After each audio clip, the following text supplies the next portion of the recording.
Good morning and welcome to the morning show.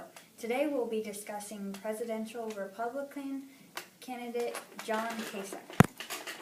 John Kasich is the 69th governor of Ohio, and he has been the incumbent governor since 2011. Before becoming governor, he served in Ohio's Congress for 18 years. He left Congress in 2000 to run for president, but he dropped out of the race in the summer of 1999. Now, 16 years later, Kasich is in the race again. This time, his campaign is based on improving the economy, strengthening our country, and creating jobs.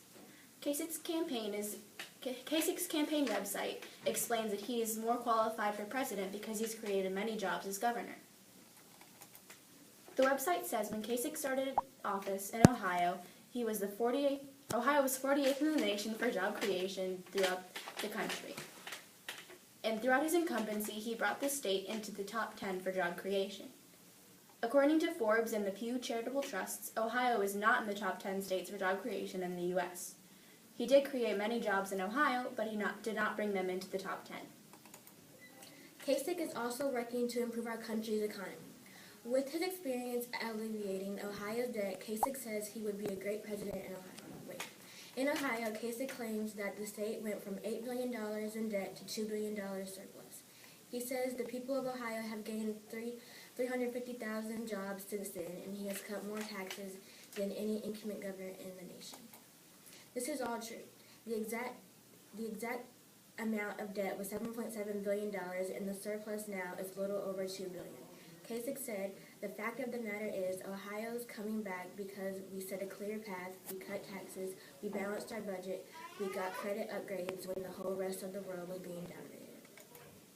Another part of Kasich's campaign is improving the country overall, starting with education. He wants to keep schools affordable and reduce dropout rates. In Ohio, Kasich says the number of schools with students who are eligible for education vouchers has quadrupled. These vouchers allow students in underperforming schools to attend private schools. This is true. In 2011, only 14,000 vouchers were available, and by 2013, there were about 60,000 vouchers available to students. Because the presidential election is a competition, some candidates are playing dirty. Donald Trump claimed that because Kasich used to work for the Lehman Brothers, he contributed to the destruction of the world economy. This is not really true. Yes, Kasich was a managing director in the banking division of Lehman Brothers, but the world economy has not been destroyed. Trump has made many claims against Kasich, including calling him a hypocrite. Trump claims Kasich has released negative ads against his opponents at the same time he attacked them for doing the same thing. This is kind of true. Kasich's campaign ads may have came across negatively in Donald Trump's eyes.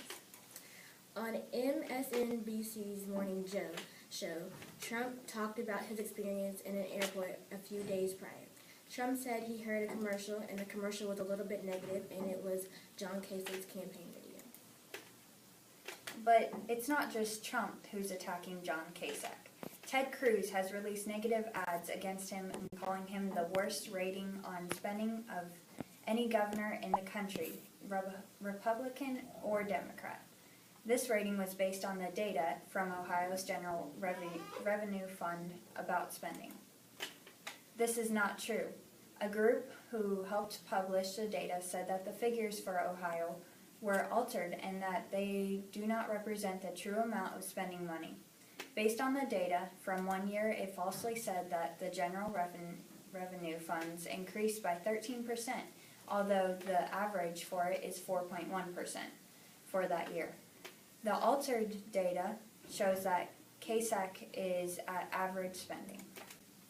John Kasich seems to have a few flaws, but overall he is a very good candidate for presidency because he has demonstrated he wants to make a positive difference in our country.